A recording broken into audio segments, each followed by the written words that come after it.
तुम्ही दोघांनी पोस्ट केलेलं सोशल मीडियावर की तुम्ही दोघं एकत्र काम करतायत आणि आजचा दिवस आहे, चित्रपट रेडी आहे. अग्निहोत्रमध्ये एकत्र काम केलेलं आहे, आता एकत्र काम करतात. दोघांना एकमेकांसोबत काय काम करताना काय फरक जाणवला एकमेकांमध्ये? फरक काहीच नाही पडलेला. डेफिनेटली ॲक्टर म्हणून काम करताना मला सिद्धाबरोबर खूप जास्त मजा आली, कारण त्याने खूप ग्रो केलं आहे स्वतःला, खूप छान ग्रो केलं आहे. मला असं वाटतं की खूप पॅकेज डील असा हा ॲक्टर आहे, जो फक्त चांगला दिसत नाही, तो तितकं चांगलं कामही करतो, तितकी चांगली त्याला समज आहे. कुठलंच त्याचं कॅरेक्टर मला असं वाटत नाही की तो वरवर करतो. त्याच्यामध्ये त्याला आत जायचं असतं, मग त्याला 1708 प्रश्न पडतात, मग त्याची 1708 त्याबद्दलच्या तक्रारी असतात, कटकटी असतात, मग तो भंडावून सोडतो समोरच्या माणसाला, त्याच्या मनासारखं ते उतरत नाही तोपर्यंत.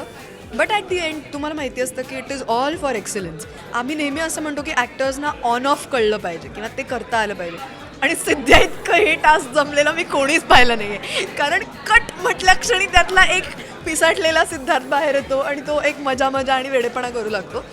But once you are on the set आणि तुमचा डिरेक्टर तुम्हाला काहीतरी सांगतोय, आता ॲक्शन असं म्हणायचं की तो एक ट्रान्सफॉर्म्ड व्यक्ती असतो, तो कॅरेक्टर झालेला असतो. खूप भरभरून बोललेली आहे सिद्धार्थ, म्हणजे मी पहिल्यांदा सिद्धार्थबद्दल इतकं भरभरून बोललेली ऐकलंय.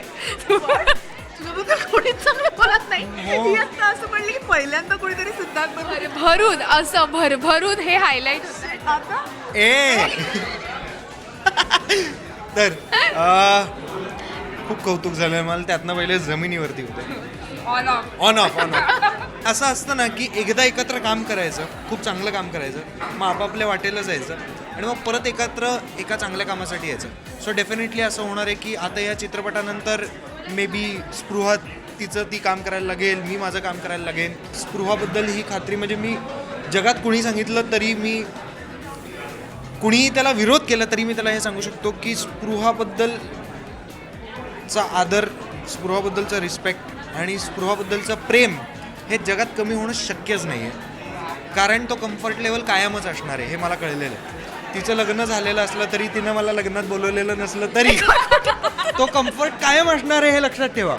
आणि ते प्रेम कायम असणार आहे. हे सगळं तो प्रेमाने बोलतोय आणि हे लक्षात ठेवायचं. तुम्ही येताना एकमेकांना पैसे दिलेलात का? नाही, माझे सतत टोमणे चालू असतात.